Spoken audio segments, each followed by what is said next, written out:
Hi, I'm Rebecca Hutchinson. I'm an education major, and this is my second year at ACC. I'll be transferring to University of Texas in Austin in the fall. I started my first job at the age of 13, working with 3-year-old children, and I've been working with children ever since.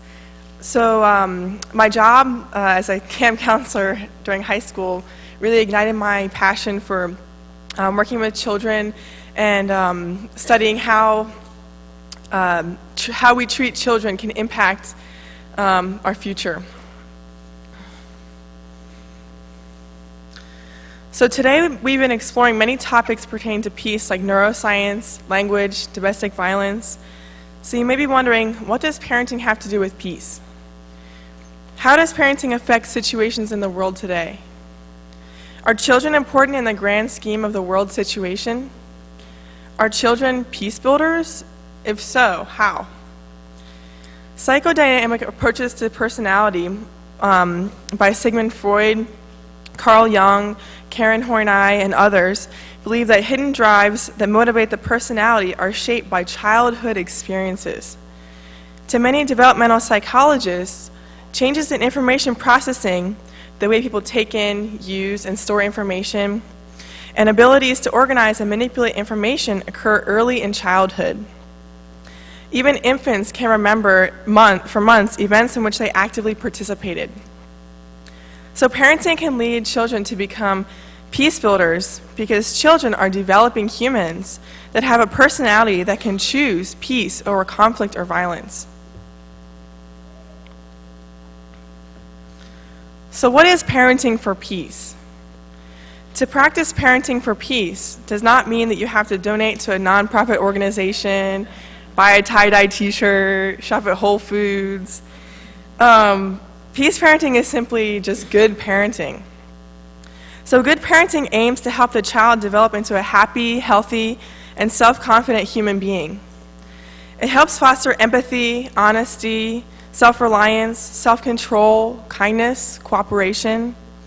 Good parenting also promotes intellectual curiosity, motivation, and a desire to achieve. When good parenting is practiced, all of these characteristics will spontaneously issue in a child who is likely to choose peace over conflict or violence. So before we dive into parenting styles and what things are potentially effective to raise a child for a peaceful world, we need to have the right lens to view our children. So are babies born as blank canvases waiting to be painted on? It is easy to assume that a child is a piece of clay waiting to be molded into whatever shape we want them to become.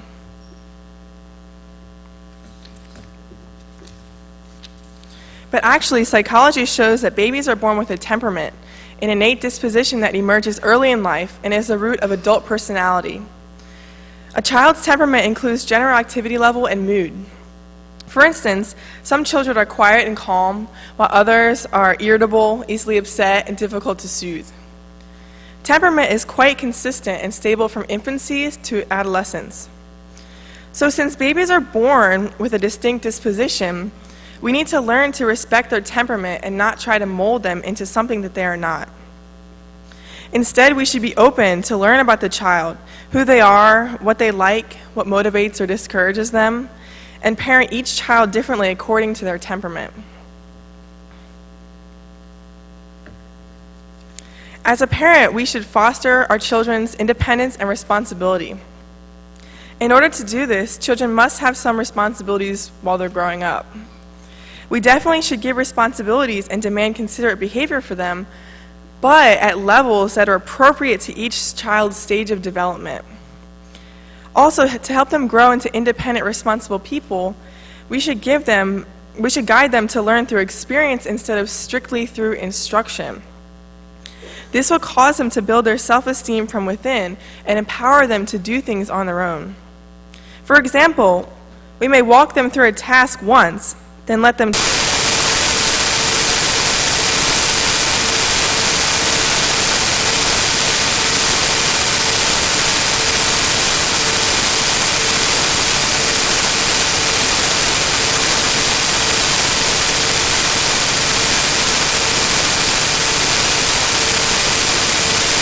simply by guiding them and letting them experience things on their own. Dr. Maria Montessori once said that we should have the mentality of, help me do it by myself.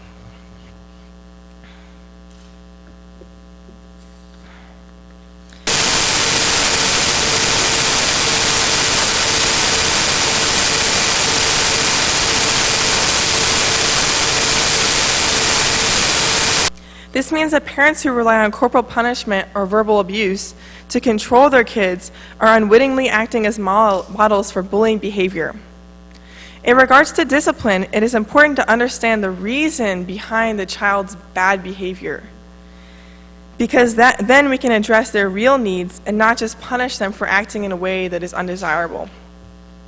So for example, a child may, leave their toys scattered all over their room, and you kindly ask them, can you please pick up your toys, And actually, this may be a sign that they may have too many toys, to handle, to clean up after themselves. So an effective response to this is to take away some of the toys, and until the child learns that, until the child shows that they can pick them up, by themselves. Also, the consequence of misbehavior should be logical to the specific misbehavior. Also, misbehavior is sometimes a huge sign that the child may be hurting and feeling victimized in some way. Children often act out their upset feelings aggressively because they don't have a safe way to communicate how they're feeling. If a child is feeling small and powerless, they sometimes reclaim this lost power and push around somebody else who is smaller or more vulnerable themselves. One helpful guideline is to establish and set definite rules. This creates boundaries that will protect our children but also help them to grow. Some other practical tips are to be consistent with our rules and decisions, avoid harsh discipline, explain rules, and lastly, to treat our children with respect. A huge factor in good parenting is to have a good relationship with our children and to listen to them. When they see that we listen to them, they're more likely to listen to us. When they can trust that we listen to them, they know that they can trust us with other matters, and this will create a normal, healthy authority that is not based on fear but on trust.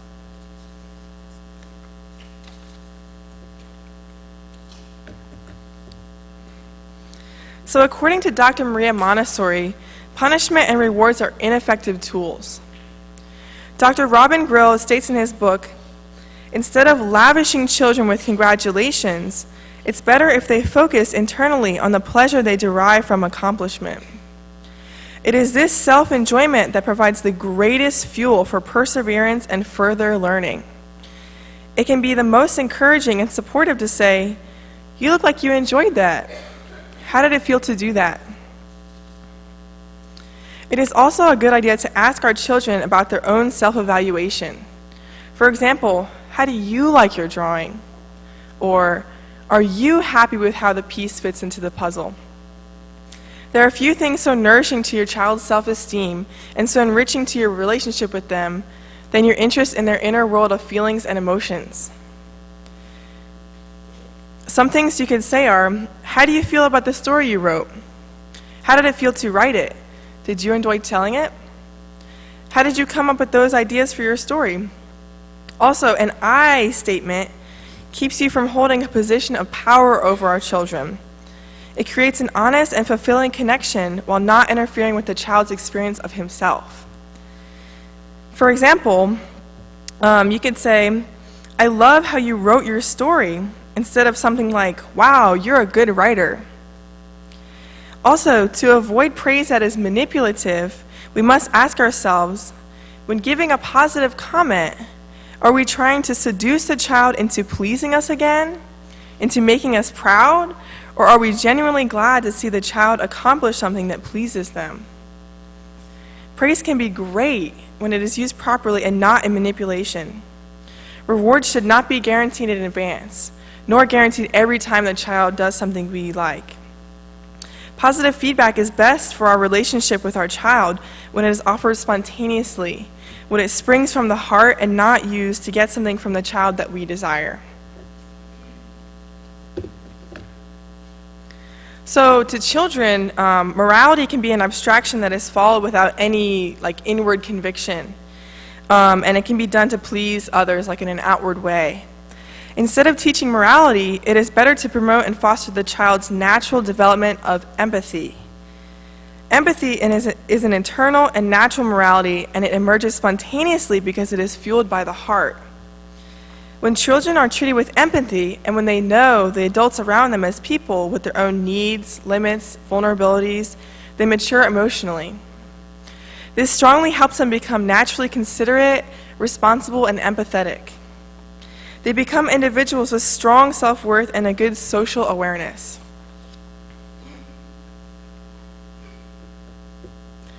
Concerning conflict in your child's life, it is important to teach them how to cool off when they're angry. Instead of acting on their stirred-up emotions, they should learn to cool down when they're upset or in a conflict with somebody. This will teach them that acting on impulse is not okay and can actually lead to conversations about how violence is not the answer to conflict. As a parent, it is good to teach our children how to talk about their emotions and learn how to express themselves. When they develop an expansive vocabulary around their emotions, they have a door to express how they feel instead of acting violently when they're upset. This can also help build a stronger relationship with our children when there is communication between us both. But what I really want to emphasize is that children should learn early on that conflict is normal, healthy, and a unique window of opportunity. We need to show them that conflict is not something that should be avoided, but embraced because it is an opportunity for growth and learning. This will prime them to transform conflict instead of finding an outward, temporary solution to problems and conflicts. If they are taught this growing up, they'll be more likely to utilize this tool as adults.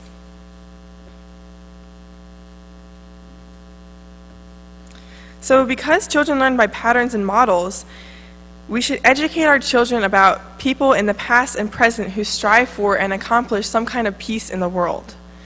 Exposure to transforming conflict in the real world will show them that making peace in their lives, in their communities, and in the world is tangible. It is good to educate our children about social injustice in the past and now, but also to expose them to cultural diversity and social justice all over the world. We should teach our children from an early age that diversity is normal and something to be embraced. Along with cultural diversity, we should expose them to isms and tactics to combat these social barriers.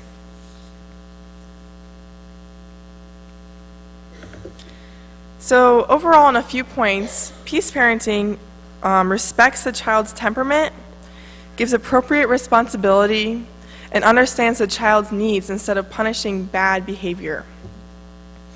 Peace parents also reward and praise in a spontaneous way, help foster their child's empathy, and educate their children about healthy conflict, how to deal with conflict properly, and about people in the world who are striving to resolve conflict for a better world.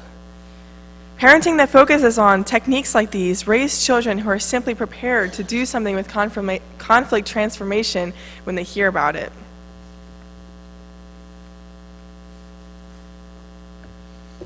So to conclude, I'd like to read you some quotes about the effect of educating children on world peace. Dr. Maria Montessori came to believe that education had a role to play in the development of world peace. She felt that children allowed to develop according to their inner laws of development would give rise to a more peaceful and enduring civilization. Dr. Maria Montessori herself said, "Preventing conflict is the work of politics. Establishing peace is the work of education." So now we've heard these techniques about parenting for a peaceful world. How do we apply them? How does this become practical in our daily lives? Well, I encourage you to take these techniques home with you and simply practice. Practice asking your child about themselves. We need to be open to learn about our children in new, fresh ways. Peace parenting is not just for special people. It's not just for somebody with a PhD in psychology. It's for all of us to use with the children around us. And the only way we can enter into this is to simply practice. Thank you for your